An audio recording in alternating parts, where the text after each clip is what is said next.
Welcome back dear students. Last lecture में हमने metals और नॉन मेटल्स की फिजिकल प्रॉपर्टीज के बारे में पढ़ा, आयरन और एक एटम के बीच में डिफरेंस के बारे में पढ़ा। इस वीडियो में हम मेटल्स और नॉन मेटल्स की फिजिकल और केमिकल प्रॉपर्टीज दोनों को ही खत्म करेंगे, ताकि अगली वीडियोस में हम कंपाउंड्स, एसिड्स, बेसेस और सॉल्ट्स के बारे में पढ़ सकें। तो हमारा प्योर सब्सटेंस में एलिमेंट में मेटल्स, नॉन मेटल्स, मेटलॉइड्स, उसमें हमारी ये लास्ट वीडियो है जिसमें हम आज बात करेंगे एलिमेंट्स को खत्म करेंगे। एलिमेंट्स में मेटल्स, नॉन मेटल्स की फिजिकल प्रॉपर्टीज हम पढ़ चुके हैं, आज हम केमिकल प्रॉपर्टीज पढ़ रहे हैं। तो केमिकल प्रॉपर्टीज में हमारे लिए सबसे इंपॉर्टेंट आ जाता है, वो आ जाता है ये टेबल। इस टेबल में अगर हम देखेंगे तो हमारे पास तकरीबन 1 2 3 4 5 6 रिएक्शंस हैं जो हम मेटल्स और नॉन मेटल्स के बीच में करवा रहे हैं, राइट। अब एक एक करके इनको डिस्कस करते हैं और देखते हैं कि इनमें क्या है। सबसे पहले हम देखेंगे कि रिएक्शन विद ऑक्सीजन। अगर आप ऑक्सीजन को रिएक्ट करा रहे हैं मेटल और नॉन मेटल के साथ तो आपको मिलता क्या है। सबसे पहले मेटल में ऑक्सीजन को ऐड कराएंगे तो मेटल ऑक्साइड मिलेगा। जैसे मैग्नीशियम के अंदर अगर मैंने ऑक्सीजन को ऐड किया तो मैग्नीशियम ऑक्साइड बना। और नॉन मेटल में अगर मैं देखूं तो नॉन मेटल में ऑक्सीजन से रिएक्ट कराने पर मुझे नॉन मेटालिक ऑक्साइड मिलता है। जैसे सल्फर के अंदर ऑक्सीजन डालने से सल्फर ऑक्साइड मिला और हाइड्रोजन के अंदर ऑक्सीजन डालने से वाटर मिला या हाइड्रोजन ऑक्साइड मिला। फर्क क्या होगा, मेटल जो ऑक्साइड है ये बेसिक होता है और नॉन मेटल का जो ये वाला ऑक्साइड है ये एसिडिक होगा और ये वाला हमारे पास जो ऑक्साइड है वो कैसा होगा, न्यूट्रल होगा, राइट। जैसा कि हमने लास्ट वीडियो में डिस्कस किया, फिजिकल प्रॉपर्टीज में बहुत सारी एक्सेप्शंस हैं, तो इसीलिए मैं क्लियर कट नहीं कह सकता कि मेरे पास जो एलिमेंट है वो मेटल है या नॉन मेटल। अगर वो एक्सेप्शन हुआ तो फिर मेरे लिए बहुत प्रॉब्लम हो जाएगी। इसीलिए हम केमिकली उसे ट्रीट करते हैं और केमिकली में देखते हैं कि इतनी ज्यादा हमारे पास एक्सेप्शंस नहीं आती। तो ये शॉर्ट है कि कोई भी चीज अगर मेटल होगी तो ऑक्सीजन के साथ बेसिक ऑक्साइड बनाएगी और नॉन मेटल होगी तो ऑक्सीजन के साथ एसिडिक या फिर न्यूट्रल ऑक्साइड बनाएगी। इसके बाद अगर हम देखें रिएक्शन विद क्लोरीन, मेटल के अंदर अगर आप क्लोरीन को ऐड करते हैं तो वो आयनिक क्लोराइड देगा और नॉन मेटल के अंदर अगर आप क्लोरीन को ऐड करते हैं तो वो कोवैलेंट क्लोराइड देता है। फर्क क्या होगा, आयनिक क्लोराइड जैसे मैंने पहले ही बताया इलेक्ट्रिकली न्यूट्रल होगा, इसके हाई मेल्टिंग और बॉइलिंग पॉइंट्स होंगे और इलेक्ट्रिसिटी कंडक्ट करेगा। वेरस कोवैलेंट क्लोराइड जो है वो हमारे पास इलेक्ट्रिकली कंडक्ट नहीं करता, सो नो कंडक्शन और low melting and boiling point होंगे, लो मेल्टिंग और बॉइलिंग पॉइंट्स होंगे, राइट। इसके बाद अगर हम देखें रिएक्शन हाइड्रोजन के साथ, ये रिएक्शन हमें नॉर्मली नहीं मिलती और सारे मेटल्स या सारे नॉन मेटल्स जो हैं वो हाइड्रोजन के साथ रिएक्ट नहीं करते। हाईली रिएक्टिव ही हैं या कुछ ही हैं जो रिएक्ट करेंगे हाइड्रोजन के साथ। तो मेटल के अंदर अगर हम हाइड्रोजन से रिएक्शन कराते हैं तो हमें मिलता है मेटल हाइड्राइड और नॉन मेटल के अंदर अगर हम हाइड्रोजन के साथ रिएक्शन कराते हैं तो हमें मिलता है नॉन मेटालिक हाइड्राइड। यहाँ तक ऑक्साइड बेसिक था या एसिडिक या न्यूट्रल था, इधर क्लोराइड आयनिक था या कोवैलेंट था, इलेक्ट्रिसिटी कंडक्ट कर सकता था या नहीं कर सकता था। पर यहाँ के बाद जितनी ज्यादा डिफरेंशिएशन नहीं होगी, चीजें थोड़ी सिंपल होती जाएंगी। तो सोडियम के अंदर अगर हम हाइड्रोजन डालते हैं तो हमें सोडियम हाइड्राइड मिलता है और इधर सल्फर के अंदर हाइड्रोजन डालने से हमें हाइड्रोजन सल्फाइड मिलता है। फिर उसके बाद अगर हम देखें reaction with salt solution, salt solution में हमारे पास बेसिकली सल्फेट्स या फिर कार्बोनेट्स या फिर हमारे पास एसिटेट्स या इस तरह की चीजें होंगी। तो सॉल्ट सॉल्यूशन में अगर हम देखें, चाहे वो हमारे पास नॉन मेटल है चाहे वो मेटल है, दोनों तरफ डिस्प्लेसमेंट रिएक्शन होती है। डिस्प्लेसमेंट रिएक्शन में हमें पता है एक ज्यादा reactive element most reactive displaces least reactive.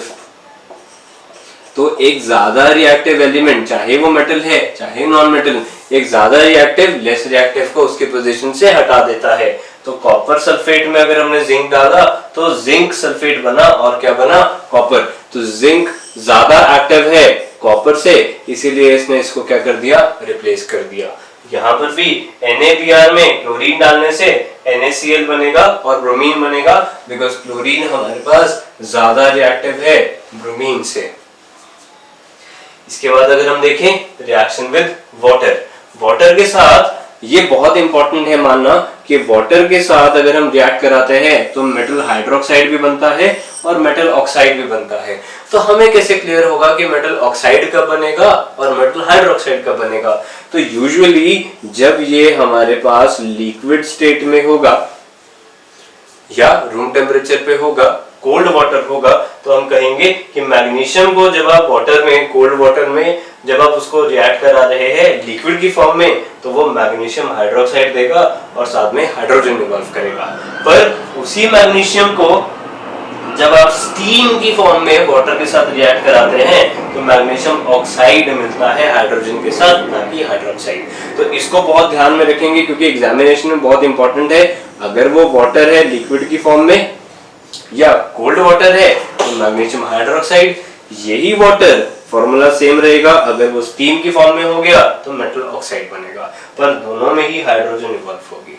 Whereas non metal में वाटर के साथ कोई रिएक्शन हमारे पास अवेलेबल नहीं होती, या हम कहेंगे कि रिएक्शन ही नहीं होती। सेकंड अगर हम बात करें लास्ट, यहाँ पर हम देख रहे हैं डाइल्यूट एसिड्स के साथ। अब डाइल्यूट एसिड और कॉन्सेंट्रेटेड एसिड में क्या फर्क होता है? जो H पॉजिटिव आयन ज्यादा अमाउंट में रिलीज करता है वो हमारे पास कॉन्सेंट्रेटेड होता है, और अगर उसमें H पॉजिटिव आयन कम है तो वो डाइल्यूट एसिड हो जाता है। यहाँ से ये भी क्वेश्चन बन के आता है कि अगर आप किसी एसिड को डाइल्यूट कर रहे हैं तो आप एसिड में वाटर को ऐड करेंगे या वाटर में एसिड को ऐड करेंगे?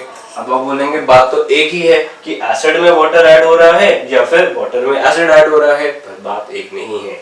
जब आप एसिड के अंदर वाटर ऐड करते हैं, क्योंकि एसिड में कॉन्सेंट्रेशन हाई है और वॉल्यूम ज्यादा है, तो ये वाटर जब उसके साथ जाएगा तो एक एक्सोथर्मिक रिएक्शन देगा, एक्सोथर्मिक रिएक्शन जिसमें हीट इवॉल्व होती है, और यहाँ पर क्या होगा, स्प्लैशिंग होने के चांसेस हैं, तो वो छलक कर आपके ऊपर गिर सकता है। इसीलिए ये एक्टिविटी डेंजरस है। इसीलिए जब भी आपको कभी कॉन्सेंट्रेटेड एसिड को डाइल्यूट बनाना है, आप हमेशा वाटर के अंदर एसिड को डालेंगे और वो भी ड्रॉप बाय ड्रॉप, और इसे रेगुलरली हिलाते रहेंगे। अगर आप इसे स्टर करते रहेंगे तो फिर आपको ज्यादा दिक्कत नहीं आएगी।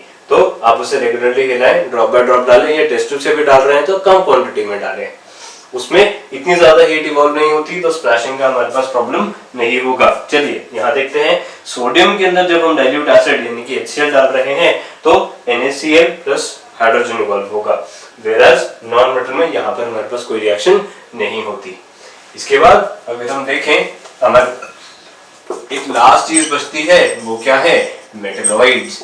तो मेटलॉइड्स हमने बताया, मेटलॉइड्स ऐसी सब्सटेंसेस या ऐसे एलिमेंट्स होंगे जिनकी प्रॉपर्टीज लाई करेगी मेटल और नॉन मेटल के बीच में। सो मेटलॉइड्स आप लिख सकते हैं सब्सटेंसेस और एलिमेंट्स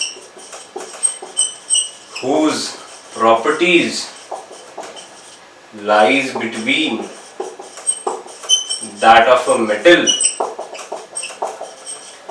and non-metal. राइट, इसमें भी हमें डिस्क्राइब करने की जरूरत नहीं है कि कौन सी केमिकल कौन सी फिजिकल, बस हमें इतना ही बताना है कि ऐसे एलिमेंट्स या ऐसे सब्सटेंसेस जिनकी प्रॉपर्टी मेटल और नॉन मेटल के बीच में लाई करती है, हम उन्हें मेटलॉइड कह देते हैं। तो मेटलॉइड के एग्जांपल आपके पास आ जाएंगे बोरॉन, सिलिकॉन और जर्मेनियम। पीरियोडिक टेबल में भी हम इसे याद रखेंगे। पीरियोडिक टेबल में सबसे लेफ्ट पे हमारे पास मेटल्स होंगे, राइट में हमारे पास इनर्ट गैसेस के साथ नॉन मेटल होंगे, और बीच में वो जो जिगजैग वाला होगा 6 या 7, वो हमारे पास क्या होंगे, मेटलॉइड्स होंगे। इसी के साथ हमने प्योर सब्सटेंसेस के अंदर एलिमेंट्स के अंदर metals, non metals, metalloids, metals और नॉन मेटल्स की फिजिकल प्रॉपर्टीज और मेटल्स और नॉन मेटल्स की केमिकल प्रॉपर्टीज को स्टडी किया। इसके बाद प्योर सब्सटेंसेस में हमारे पास बचता है कंपाउंड्स। हम अगली वीडियो में कंपाउंड्स को डिस्कस करेंगे और कंपाउंड्स को हम फर्दर आगे एसिडिक, बेसिक या सॉल्ट में कैसे कैटेगराइज करेंगे, ऑर्गेनिक या इनऑर्गेनिक में कैसे कैटेगराइज करेंगे, उसको स्टडी करेंगे। आई होप आपको लेक्चर्स अब समझ आ रहे होंगे, यहाँ से थोड़ा इजी होगा। ये पार्ट थोड़ा सा ऐसा है, इसको आपको थोड़ा सा प्रैक्टिस करने की जरूरत होगी, इसके बाद चीजें आसान होती जाएंगी। आई होप आपको लेक्चर पसंद आया होगा। Thank you so much.